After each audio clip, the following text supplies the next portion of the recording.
नमोस्तुभ्यं भक्तों।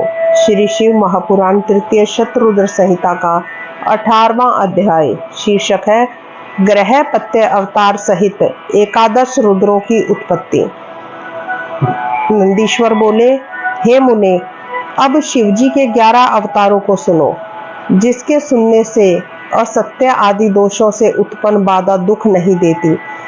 पूर्व समय में जब इंद्र अमरावती छोड़कर भाग गए थे, तब उनके शिव भक्त पिता कश्यप को बड़ा दुख हुआ और उन्होंने इंद्र को धैर्य बंधाकर स्वयं विश्वेश्वर की पुरी काशी को प्रस्थान किया।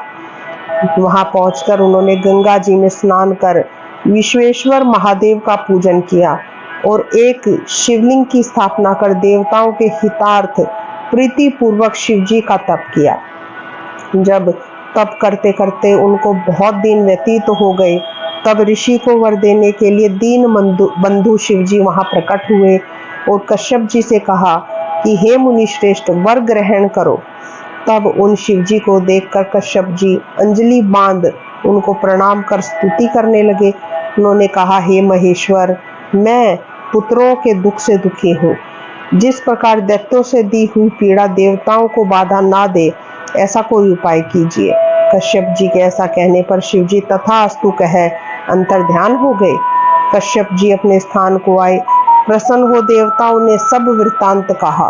फिर कपाली, पिंगल, भीम, विरूपाक्ष, विलोहित, शास्ता, अजपाद, अहिर, बुर्धुन्य, शंभु, चंड तथा भव, इन 11 रुद्रों ने सुरभि से जन्म लिया। ये सभी शिव के रूप तथा सुख के स्थान है।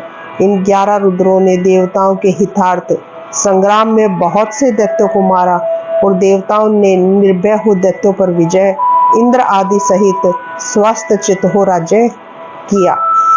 अब तक ये कश्यप के 11 पुत्र रुद्र के रूप में भूलोक में विराजमान है। हे तात, यह शिवजी के एकादश रुद्र के अवतार का सुखदायक वर्णन मैंने तुमसे किया, जिसके श्रवण मात्र से सब पापों का नाश हो जाता है।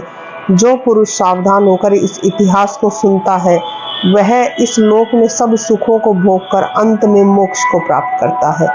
इस प्रकार श्री शिव महापुराण तृतीय शतरुद्र संहिता का 18वां अध्याय समाप्त होता है। श्री शिवाय नमोस्तुभ्यं भक्तों।